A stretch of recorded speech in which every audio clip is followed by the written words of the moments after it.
दोस्तों, लंदन के ऐतिहासिक ओवल मैदान पर भारत और इंग्लैंड के बीच पांचवां और निर्णायक टेस्ट शुरू हुआ। आज इस मैच का पहला दिन खेला गया। इस मैच की जब शुरुआत हुई तो टीम इंडिया को काफी ज्यादा झटके लगे। ऐसा लगा टीम इंडिया बुरी तरह से बिखर जाएगी, लेकिन फिर करुण नायर ने कमाल कर दिया। दिन के अंत तक करुण नायर ने टीम इंडिया की मैच में शानदार वापसी करा दी। जी हां, इस वीडियो में हम आपको आज के खेल का पूरा हाइलाइट्स बताएंगे, तो वीडियो को अंत तक जरूर देखें। और अगर टीम इंडिया के फैन हो तो वीडियो को एक लाइक जरूर करें। इस वीडियो का लाइक टारगेट है 1000 लाइक्स। दोस्तों, लंदन का ओवल क्रिकेट ग्राउंड, इतिहास, प्रतिष्ठा और भावनाओं से भरा एक मैदान। आज फिर वही मैदान गवाह बनने वाला था एक बड़ी जंग का। भारत बनाम इंग्लैंड, पांचवां और निर्णायक टेस्ट। सीरीज में इंग्लैंड 2-1 से आगे है। भारत के पास सिर्फ एक विकल्प बचा है, जीत। यही आखिरी उम्मीद है ताकि सीरीज बराबरी पर खत्म की जा सके। हार का मतलब होगा सिर्फ एक और विदेशी दौरे की निराशा। इस मुकाबले से पहले भारतीय फैंस के लिए एक राहत भरी खबर आई। इंग्लैंड के कप्तान बेन स्टोक्स इस टेस्ट में नहीं खेल रहे। स्टोक्स का न होना एक बड़ा अंतर पैदा करता है, न सिर्फ रणनीति में बल्कि इंग्लैंड के आत्मविश्वास में भी। उनकी जगह कप्तानी सौंपी गई ऑनली पोप को। किस्मत का सिक्का एक बार फिर इंग्लैंड के पक्ष में गिरा। लगातार 5वीं बार उन्होंने टॉस जीत लिया, लेकिन इस बार भी उन्होंने बल्लेबाजी की जगह गेंदबाजी चुनी। और क्यों न चुनते, पिच ग्रीन टॉप थी, यानी घास से भरी, जो गेंद को हरकत देने वाली थी। ऊपर से लंदन का ओवरकास्ट मौसम, ये सारे संकेत गेंदबाजों के जश्न की तैयारी कर रहे थे। भारत ने इस निर्णायक मुकाबले के लिए 4 बदलाव किए। ऋषभ पंत, शार्दुल ठाकुर, जसप्रीत बुमराह और अंशुल कंबोज को बाहर किया गया। उनकी जगह टीम में लौटे करुण नायर, ध्रुव जुरैल, आकाशदीप और प्रसिद्ध कृष्णा। भारतीय पारी की शुरुआत करने मैदान पर उतरे यशस्वी जायसवाल और केएल राहुल। पिछली पारियों में दोनों ने मिलकर ठोस शुरुआत दी थी और आज उम्मीद थी कि वे फिर वही दोहराएंगे। लेकिन आज की सुबह उतनी आसान नहीं थी। पिच पर घास की परत, हवा में नमी और नई गेंद से सजी इंग्लैंड की गेंदबाजी, हर पहलू बल्लेबाजों की अग्नि परीक्षा ले रहा था। लेकिन फिर भी दोनों बल्लेबाजों ने संयम दिखाया। पहले 2 ओवरों में कोई खतरा नहीं लिया। तीसरे ओवर में केएल राहुल ने क्रिस वॉक्स की एक गेंद को शानदार तरीके से कवर ड्राइव के जरिए बाउंड्री पार पहुंचाया। लेकिन क्रिकेट में कब कौन सा पल कहानी पलट दे, कहा नहीं जा सकता। चौथे ओवर में गेंदबाजी पर आए गस एटकिंसन। तेज गति, रफ्तार में धार और एक धारदार रणनीति के साथ उन्होंने यशस्वी को एक अंदर आती हुई गेंद डाली, गुड लेंथ, जो लेट स्विंग के साथ तेजी से पैड पर आकर लगी। एलबीडब्ल्यू की जोरदार अपील हुई, लेकिन अंपायर ने ना कर दी। मामला संदिग्ध था, लेकिन इंग्लैंड ने डीआरएस ले लिया। रीप्ले में दिखा कि 2 आवाजें थीं, लेकिन हॉकाई ने तस्वीर साफ कर दी। बल्ले और पैड के बीच फासला था और तीनों रेड्स ने यशस्वी को आउट करार दिया। जैसे ही स्क्रीन पर आउट आया, इंग्लैंड की टीम खिल उठा। ऑली पोप ने डबल फिस्ट पंप किया। दूसरी ओर यशस्वी निराश लौटे। 9 गेंदों में 2 रन और एक बार फिर पहले टेस्ट की सेंचुरी के बाद उनका फॉर्म ढलान पर चला गया है। भारत को 10 रन के स्कोर पर पहला झटका लगा। इसके बाद बल्लेबाजी करने आए साई सुदर्शन। साई ने जैसे ही क्रीज पर कदम रखा, उनके हाव भाव से आत्मविश्वास झलक रहा था। पिछली टेस्ट में मिली कामयाबी का असर उनके बॉडी लैंग्वेज में साफ देखा जा सकता था। उन्होंने आते ही एक गेंद पर स्टाइलिश तरीके से कवर ड्राइव खेला, जो सीधे 4 रनों के लिए चली गई। ये शॉट न सिर्फ 4 रन थे, बल्कि एक बयान था कि साई सुदर्शन यहां टिकने और रन बनाने आए हैं। दूसरे छोर पर केएल राहुल अपने अनुभव के साथ पिच को समझने में जुटे थे। शुरू में उनकी बल्लेबाजी बेहद सतर्क थी, मगर समय के साथ उन्होंने अपने क्लास का परिचय दिया। वॉक्स के खिलाफ उनकी रक्षात्मक तकनीक शानदार थी। एक बार तो उन्होंने इतनी देर तक शॉट रोका कि ऐसा लगा जैसे समय थम गया हो और गेंद बस बैट का किनारा छूकर निकल जाए। टीम इंडिया धीरे धीरे इस कठिन परिस्थिति से उबरने लगी थी। दोनों बल्लेबाजों ने मिलकर रन जोड़ने शुरू कर दिए। रन बनाने की रफ्तार धीमी थी, लेकिन मजबूत नींव तैयार हो रही थी। ऐसा लग रहा था कि अब टीम इंडिया इंग्लैंड के तेज गेंदबाजों की लय बिगाड़ सकती है। मगर क्रिकेट का खेल कब किस करवट बदल जाए, ये कोई नहीं जानता। अचानक 15वें ओवर में एक बड़ी गलती हो गई। केएल राहुल, जो कि 40 गेंदों पर 14 रन बनाकर सेट नजर आ रहे थे, एक ऐसी गेंद पर कट शॉट खेलने की कोशिश कर बैठे जो बहुत ज्यादा पास थी। वोक्स की वो गेंद, जो ऑफ स्टंप के आसपास बैक ऑफ लेंथ थी, हल्की सी अंदर आई और अतिरिक्त उछाल लेकर बैट के किनारे से लगती हुई सीधे स्टंप्स में जा घुसी। गिल्लियां उड़ गईं और इंग्लैंड को दूसरी सफलता मिल गई। राहुल के चेहरे पर निराशा साफ झलक रही थी। उन्होंने अपने आउट होने के अंदाज पर अफसोस जताया, और जायज भी था। वो इतनी मेहनत से शुरुआत कर चुके थे, मगर उस एक चूक ने उनकी पारी खत्म कर दी। स्कोर बोर्ड पर 38 रन और 2 विकेट, और अब कप्तान शुभमन गिल को मैदान में उतरना पड़ा। ये वो पल था जब टीम को अपने युवा कप्तान से एक बड़ी पारी की दरकार थी। हालात मुश्किल थे, बादल घिरे थे, गेंद हरकत कर रही थी और इंग्लिश गेंदबाज जोश में थे, लेकिन शुभमन गिल के चेहरे पर कोई डर नहीं था। वो आत्मविश्वास के साथ धीरे धीरे अपने पैर जमाने लगे। दूसरे छोर पर साईं सुदर्शन अब पूरी तरह सेट हो चुके थे। उनके हर शॉट में नियंत्रण था, हर डिफेंस में दृढ़ता और हर रन में रणनीति। वॉक्स के एक ओवर में उन्होंने एक बेहद खूबसूरत ऑन ड्राइव खेला। गेंद सीधी मिडोनन की बाईं ओर निकली और सीमा रेखा पार कर गई। उधर शुभमन गिल भी अब लय में आते दिखे। एक मौका मिला जब ओवर पिच गेंद मिली और उन्होंने बिना देरी किए जोरदार पुल शॉट खेला। गेंद मिड विकेट की दिशा में हवा चीरती हुई गई और सीधा 4 रन। अब टीम इंडिया का स्कोर 70 के पार पहुंच चुका था और दोनों बल्लेबाज अच्छे टच में नजर आ रहे थे। दर्शकों को लगने लगा कि भारत इस मुश्किल सुबह से निकलकर अब संभलने लगा है। मगर तभी अचानक आसमान में अंधेरा छाने लगा, तेज हवाएं चलने लगीं और बारिश की हल्की बूंदें गिरने लगीं। फिर आई ओवल की कड़कड़ाती बारिश, जो इतनी तेज थी कि कुछ ही मिनटों में ग्राउंड को पूरी तरह ढक दिया गया। जब खेल रुका तब भारत का स्कोर 72 रन पर 2 विकेट था। साईं सुदर्शन 25 रन बनाकर नाबाद थे और शुभमन गिल 15 रन के साथ उनका साथ दे रहे थे। हालांकि 2 विकेट गिर चुके थे, लेकिन जो सबसे खास बात थी वो ये कि टीम इंडिया ने कठिन परिस्थिति में खुद को साबित करने की ओर पहला मजबूत कदम बढ़ा दिया था। बल्लेबाजों ने संयम दिखाया, धैर्य रखा और इंग्लैंड के खतरनाक गेंदबाजों के सामने घुटने टेकने से इनकार कर दिया। लंच ब्रेक के बाद सभी को उम्मीद थी कि अब ओवल टेस्ट का पहला दिन थोड़ी स्थिरता लेकर आएगा। सुबह के सत्र में जहां शुरुआती झटकों के बाद भारत की बल्लेबाजी ने खुद को थोड़ा संभाला था, वहीं अब सबकी निगाहें शुभमन गिल और साई सुदर्शन की जोड़ी पर टिकी थीं। क्या ये दोनों मिलकर टीम इंडिया को मजबूत स्थिति में ले जा पाएंगे? लेकिन जैसे ही मैदान पर खिलाड़ी लौटे, एक और बाधा सामने खड़ी हो गई, मौसम की। बारिश तो लंच से पहले ही हो चुकी थी, लेकिन आउटफील्ड पूरी तरह गीली थी और मैदान को खेलने लायक बनाने में अंपायर्स और ग्राउंड स्टाफ को अच्छा खासा वक्त लग गया। करीब 1.5 घंटे तक इंतजार के बाद जब आखिरकार खेल शुरू हुआ, अब सुदर्शन और गिल को फिर से लय में आना था, क्योंकि इतनी लंबी रुकावट के बाद दोबारा ध्यान केंद्रित करना आसान नहीं होता। जैसे ही खेल शुरू हुआ, दूसरे सत्र के दूसरे ही ओवर में शुभमन गिल ने एक शानदार चौका लगाया। ये एक क्लासिकल ड्राइव थी, टाइमिंग और नियंत्रण का बेहतरीन उदाहरण। ऐसा लगा मानो गिल ने उस लंबे इंतजार के बाद फिर से खुद को मैदान पर स्थापित कर लिया हो। ये शॉट सिर्फ 4 रन नहीं थे, ये एक संदेश था कि शुभमन गिल अब पूरी तरह तैयार हैं। लेकिन दूसरी ओर इंग्लैंड के गेंदबाज भी कोई कसर नहीं छोड़ रहे थे। आसमान अब भी बादलों से ढका था और हवा में नमी के कारण गेंदबाजों को जबरदस्त स्विंग मिल रही थी। खासकर क्रिस वॉक्स और जेमी ओवरटन, जो लगातार बाहर जाती और अंदर आती गेंदों से बल्लेबाजों को चौंका रहे थे। गिल और सुदर्शन को हर गेंद पर सतर्क रहना पड़ रहा था, एक चूक और विकेट चला जाता। जैसे जैसे गिल और सुदर्शन की साझेदारी आगे बढ़ रही थी, टीम इंडिया धीरे धीरे एक मजबूत स्थिति की ओर बढ़ रही थी। लेकिन फिर आया वो क्षण जिसने पूरे माहौल को बदल दिया। 28वां ओवर, गेंदबाज थे गस एटकिंसन। ओवर की दूसरी गेंद पर शुभमन गिल ने थोड़ा सा ऑफ बैकफुट पंच मारा। गेंद को देखकर गिल को लगा कि वो फील्डर से काफी दूर चली गई है और एक तेज सिंगल मिल सकता है। उन्होंने बिना ज्यादा सोचे दौड़ लगा दी, लेकिन दूसरी छोर पर साई सुदर्शन ने साफ मना कर दिया था। उन्हें दिख गया था कि गेंद ज्यादा दूर नहीं गई है। अब गिल आधी पिच तक पहुंच चुके थे और तब तक गेंदबाज एटकिंसन ने अपनी फॉलो थ्रू में गेंद को लपककर सीधा स्टंप्स पर थ्रो मार दी। गिल क्रीज से काफी दूर थे, गिल्लियां उड़ चुकी थीं और भारत को एक और बड़ा झटका लग चुका था। शुभमन गिल ने निराश चेहरा लिए बिना किसी बहस के सीधे डगआउट की ओर रुख कर लिया। वो जानते थे कि गलती उन्हीं से हुई थी। इस पारी में उन्होंने 35 गेंदों में 21 रन बनाए थे और 4 खूबसूरत चौके लगाए थे, लेकिन उनका आउट होना टीम के लिए एक बड़ा झटका था। गिल के आउट होने के बाद बल्लेबाजी करने उतरे करुण नायर। ये उनके लिए करो या मरो वाला मैच था।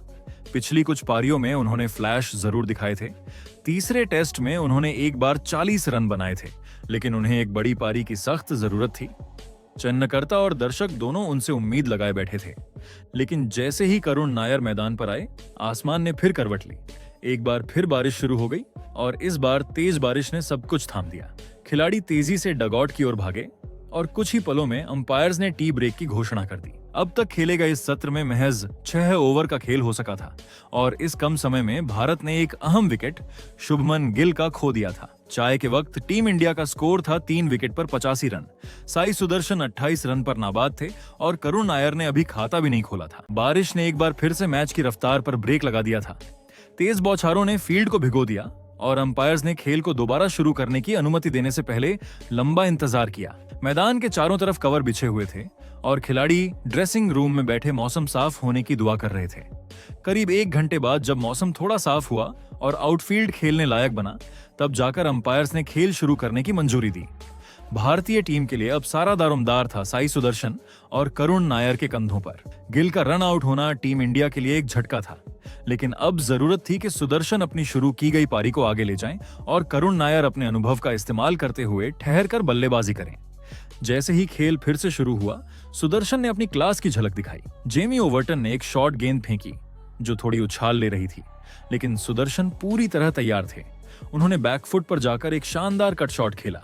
गेंद हवा में उछली, पॉइंट और थर्ड मैन के बीच से निकलती हुई सीमा रेखा पार कर गई। सुदर्शन फिलहाल बेहतरीन नियंत्रण में नजर आ रहे थे, लेकिन टेस्ट क्रिकेट की खूबी यही है, एक पल में सब कुछ बदल सकता है। ओवर्टन अगली बार जब गेंदबाजी करने आए तो उन्होंने एक बाहर जाती गेंद डाली जो लाइन के ठीक बाहर गिरकर हल्की मूवमेंट ले रही थी।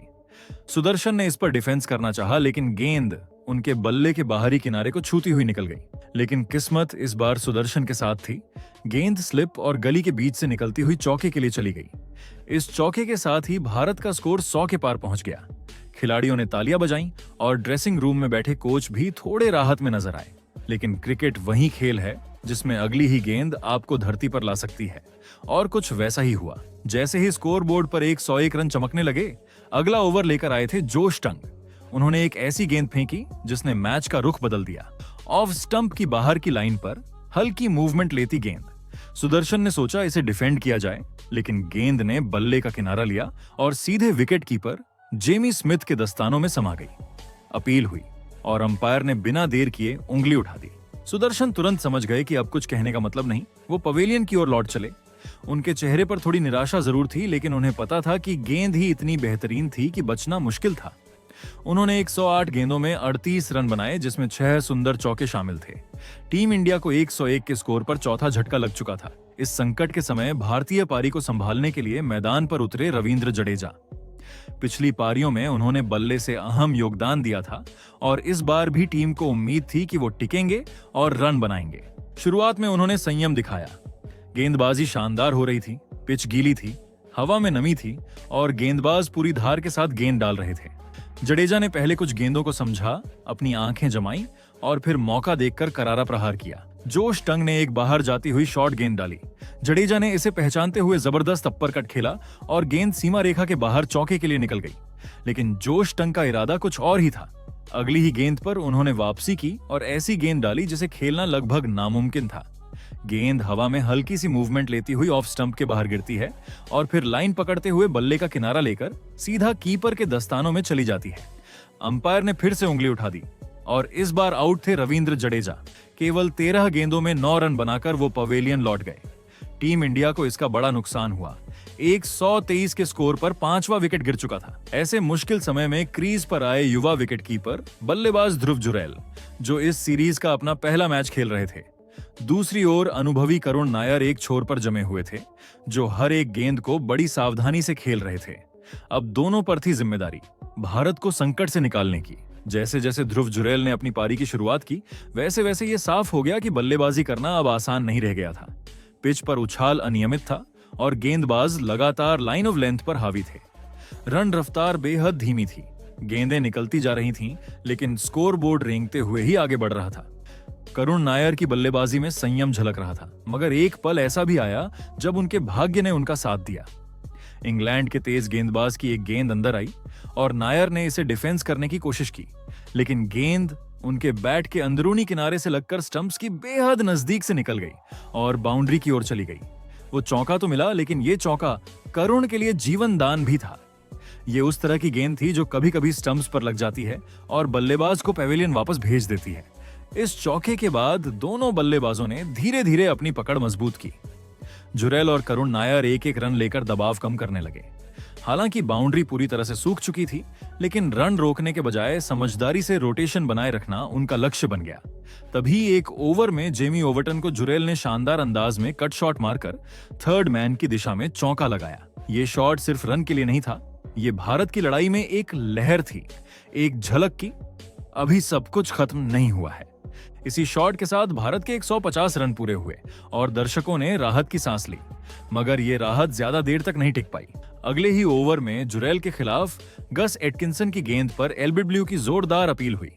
अंपायर की उंगली ऊपर चली गई और ऐसा लगा कि भारत को एक और झटका लग गया है, मगर जुरेल ने तुरंत डीआरएस लेने का फैसला किया और रिप्ले में साफ हो गया कि गेंद ऑफ स्टंप से काफी बाहर थी और विकेट को मिस कर रही थी। जुरेल बच गए। ये राहत उनके और टीम के लिए बड़ी थी, लेकिन अफसोस की बात यह रही कि इस राहत को वो एक सही पारी में तब्दील नहीं कर सके। अगली ही गेंद एटकिंसन ने ऑफ स्टंप से बाहर फेंकी, जिस पर जुरेल ने कट शॉट खेलने की कोशिश की, मगर गेंद में उछाल ज्यादा था और उनका बल्ला गेंद से ठीक से नहीं मिला। गेंद बल्ले के किनारे को छूती हुई स्लिप में खड़े हैरी ब्रूक के हाथों में चली गई। इस तरह ध्रुव जुरेल 40 गेंदों में 19 रन बनाकर आउट हो गए। स्कोर 6 विकेट पर 153 रन हो चुका था और भारतीय खेमे में फिर से चिंता लौट आई थी। इसके बाद क्रीज पर आए पिछले मैच के शतकवीर वॉशिंगटन सुंदर, जिनसे सभी को एक और मजबूत पारी की उम्मीद थी। सुंदर ने जैसे ही अपनी पारी शुरू की, उन्हें भी तेज गेंदबाजों की चुनौती का सामना करना पड़ा, लेकिन उन्होंने भी करुण की तरह शुरुआत में धैर्य दिखाया। ओवर्टन के ओवर में करुण नायर ने 2 लगातार गेंदों पर शानदार चौके जड़े। पहली गेंद को उन्होंने स्क्वायर कट किया और दूसरी को मिड ऑन के ऊपर से उठाकर भेजा। ये एक संकेत था कि अब वो पूरी तरह सेट हो चुके हैं। लेकिन उसी ओवर की अगली गेंद पर एलबीडब्ल्यू की एक और अपील हुई। इस बार अंपायर ने नॉट आउट दिया, मगर इंग्लैंड ने डीआरएस ले लिया। थर्ड अंपायर ने दिखाया कि गेंद लेग स्टंप को मिस कर रही थी और करुण नायर फिर से बच गए। दूसरे छोर पर वॉशिंगटन सुंदर ने भी फाइन लेग की दिशा में एक चौका जड़कर अपना खाता खोला। दोनों बल्लेबाजों मिलकर धीरे धीरे टीम इंडिया की नाव को किनारे की ओर खींचने लगे थे। दबाव के बीच करुण नायर अब 60 गेंदों में 30 रन बना चुके थे। ये आंकड़ा बहुत तेज नहीं था, लेकिन उनकी बल्लेबाजी में आत्मविश्वास झलक रहा था। धीरे धीरे रन बनते रहे और फिर वो लम्हा आया जिसका सभी को इंतजार था। करुण नायर 49 रन पर खेल रहे थे और जैसे ही उन्होंने 2 रन लेकर 79 गेंदों में अपना अर्धशतक पूरा किया, स्टेडियम तालियों से गूंज उठा। ये सिर्फ एक 50 नहीं थी, ये एक संघर्ष की गाथा थी। करुण नायर ने 9 साल के लंबे अंतराल के बाद टीम इंडिया की टेस्ट टीम में जगह पाई थी और उन्होंने साबित कर दिया कि वो अब भी अंतर्राष्ट्रीय स्तर पर अपनी उपयोगिता रख सकते हैं। उनकी ये पारी उस समय आई जब टीम इंडिया संकट में थी, विकेट गिर रहे थे और इंग्लिश गेंदबाज पूरे जोश में थे। इस मुश्किल पिच पर 50 रन बनाना किसी शतक से कम नहीं था। जैसे ही उन्होंने ये 50 पूरी की, पूरी ड्रेसिंग रूम खड़ी हो गई। कप्तान से लेकर कोच तक सभी ने उनकी मेहनत को सलाम किया। साथ ही खिलाड़ी तालियां बजाते हुए मुस्कुरा रहे थे और करुण खुद भी भावुक नजर आए। वो जानते थे कि ये सिर्फ एक पारी नहीं थी, ये उनके करियर का पुनर्जन्म था। इसी के साथ भारत का स्कोर भी 200 के पार पहुंच गया। अब टीम एक बार फिर से पटरी पर लौटती नजर आने लगी थी। करुण और सुंदर के बीच ये साझेदारी टीम को गहराई तक ले जा सकती थी। अगर दोनों टिके रहे तो भारत इंग्लैंड के सामने एक सम्मानजनक स्कोर खड़ा कर सकता था। इसके बाद सुंदर और करुण के बीच 50 रनों की साझेदारी भी पूरी हो गई। ये साझेदारी इंग्लैंड को टेंशन दे रही थी, क्योंकि ये साझेदारी टीम इंडिया को एक अच्छे स्कोर तक ले जा रही थी। इसके बाद पहले दिन का खेल खत्म हुआ। टीम इंडिया का स्कोर है 6 विकेट पर 204 रन। करुण नायर 52 और वॉशिंगटन सुंदर 52 रन बनाकर नाबाद है। ऐसे तो ये रन्स कम लग रहे हैं, लेकिन पिच को देखते हुए ये काफी अच्छा स्कोर है। इस पिच पर अगर टीम इंडिया 300 रन भी बना लेता है तो ये एक पर स्कोर रहेगा। ऐसे में हम कह सकते हैं कि दिन के अंत तक टीम इंडिया ने अच्छी वापसी कर ली है। तो दोस्तों, आप टीम इंडिया के आज के प्रदर्शन को 10 में से कितने नंबर दोगे?